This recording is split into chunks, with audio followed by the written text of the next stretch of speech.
Good afternoon, ladies and gentlemen. Um, when I was on the plane from Jakarta, it was 6.5 hour from the come to here. I came across an article in the aeroplane. This is from the Jakarta Post. This article is about uh, how the young generation, they also are voicing the gender equality. So as a physicist, I'm a physicist, and it is quite a distance from this matter, the gender equality. This article gives me a kind of spirit. In my presentation, I would like to give you a glance of a small part what we have been doing on gender mainstreaming in research and development. 1945 is our independence year at that time. Indonesia has made significant progress since then in improving the welfare of its citizens as well as in narrowing the gender gap between men and women, boys and girls across the country. The 1945 Constitution of the Republic of Indonesia grants equality to all citizens. This is in line with the Indonesian state philosophy called Pancasila in both of the paragraph. Furthermore, equality between men and women has also been consistently emphasized in the broad guidelines of state policy, consecutively in 1978, 1983, 1988, 1993, and 1999. The guideline is issued by the People's Consultative Assembly, the highest legislative body in the nation. This is to provide the basis for policy formulation and planning for national development and to emphasize the improvement of the role and status of women in the family and society in order to achieve gender equality and equity. And last is the gender mainstreaming has been adopted since in the issuance of presidential instruction number 9, year 2000. I would like to be a focus on one of the ministry in Indonesia government, that is Ministry of Public Work and Housing.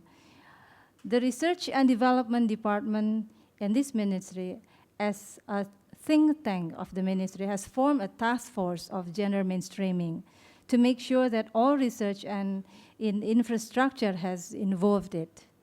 This working group, this task force has developed an assessment tool called Gender Impact Assessment. It is important to understand that in infrastructure, there is gender plus, not only gender, but including the people with special needs. The classifications of the special needs are the 7.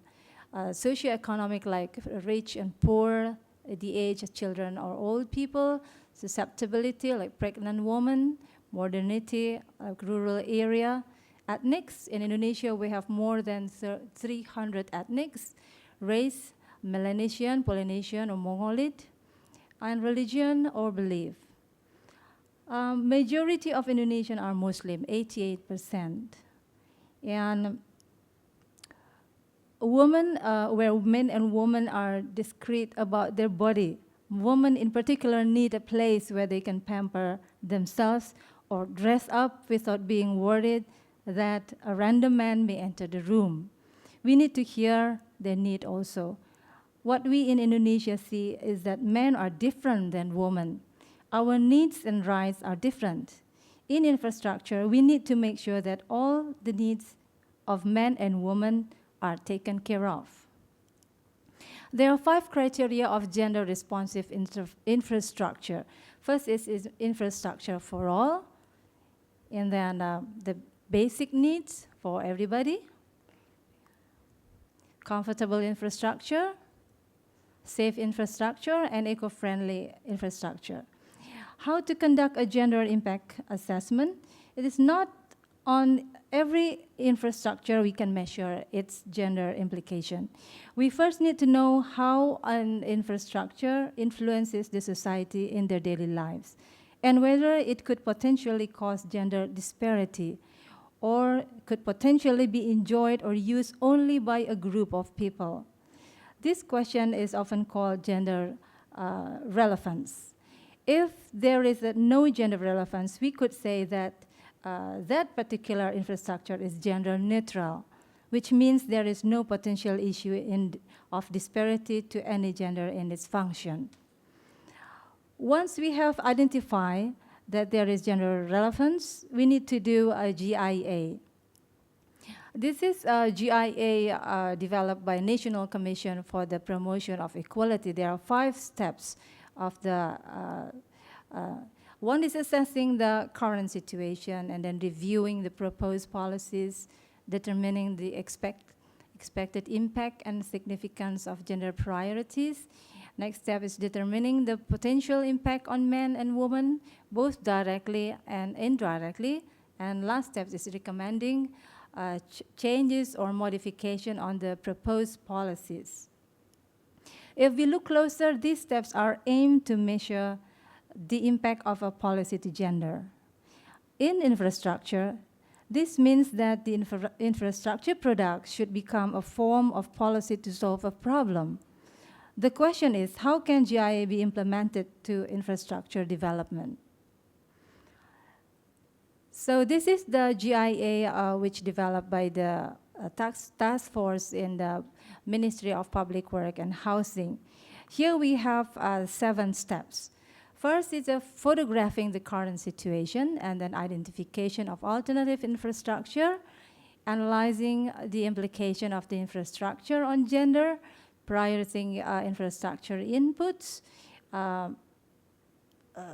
There's something missing. It's analyzing, it's 6 steps, analyzing cross-sectional issues.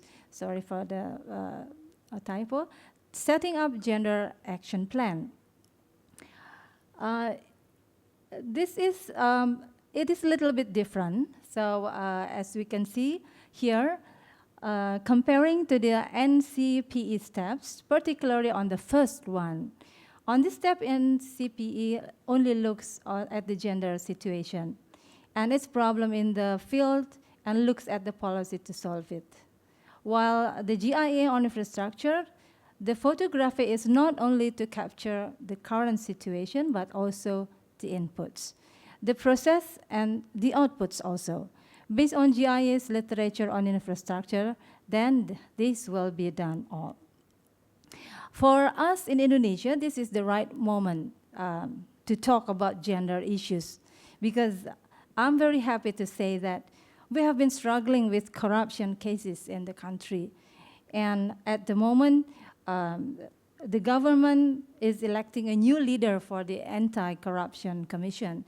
All 9 members of the election committee are women of various backgrounds, and that's very nice for us. The president have a kind of consideration of that, but even it's never been announced what is the consideration. We really need to know that, and we really need to more women to know what is the strength of them. So this is all of my presentation. Thank you very much for listening.